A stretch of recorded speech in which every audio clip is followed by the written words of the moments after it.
అందరూ ఏ ఉద్యోగాలు తీసేస్తుందని మాట్లాడుతున్నారు, కానీ భారతదేశంలో జీసీసీలు నిశ్శబ్దంగా ఇంకో పని చేస్తున్నాయి.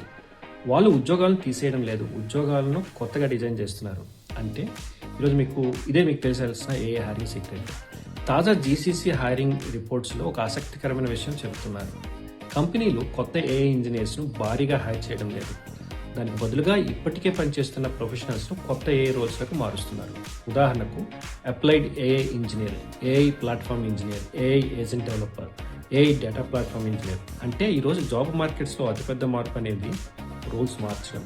ఎందుకంటే కంపెనీలకు వారి కస్టమర్స్, బిజినెస్ ప్రాసెసెస్, ప్రొడక్ట్స్ ఇప్పటికే అర్థమైన ప్రొఫెషనల్స్పై ఎక్కువ నమ్మకం ఉంది. అందుకే వారిని రిప్లేస్ చేయడం కాదు, ఏఐలో అప్స్కిల్ చేస్తున్నారు. అయితే ఇంకొక పెద్ద సమస్య ఇంకా ఉంది. ఈ స్కిల్స్లో టాలెంట్ కొరత ఉంది. MLOps, data engineering, AI evolution, AI native development. అందుకే కొత్త స్కిల్స్ నేర్చుకునే వారికి భారీ అవకాశాలు ఉన్నాయి. మీకు 4 to 12 years ఎక్స్పీరియన్స్ ఉండుంటే మీరు మొదటి నుంచి కెరీర్ రీస్టార్ట్ చేయాల్సిన అవసరం లేదు. మీ ఎక్స్పీరియన్స్కి ఏఐని జోడించండి. జావా డెవలపర్ అయితే ఏఐ అసిస్టెంట్ డెవలప్మెంట్ నేర్చుకోండి. క్లౌడ్ ఇంజనీర్ అయితే ఏఐ ఇన్ఫ్రాస్ట్రక్చర్ నేర్చుకోండి. QA ఇంజనీర్ అయితే ఏఐ టెస్టింగ్ నేర్చుకోండి.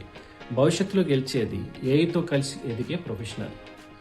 గుర్తుంచుకోండి, ఏఐ కొత్త అవకాశాలను, ఉద్యోగాలను మాత్రం సృష్టించడం లేదు, ఇప్పటికే ఉన్న ఉద్యోగాలను మరింత విలువైనవిగా మారుస్తోంది. ఇక్కడ ప్రశ్న ఏంటంటే మీ రోల్ కూడా మారచ్చు, దానికి మీరు సిద్ధంగా ఉన్నారా? నేను హరికృష్ణ, ఇది the recruiter insights career intelligence report. ఇదే ఎపిసోడ్ ఇంగ్లీష్లో మరింత వివరంగా చేయడం జరిగింది. లింక్ షేర్ చేస్తాను, చూడండి. మళ్ళీ కలుద్దాం. Thank you.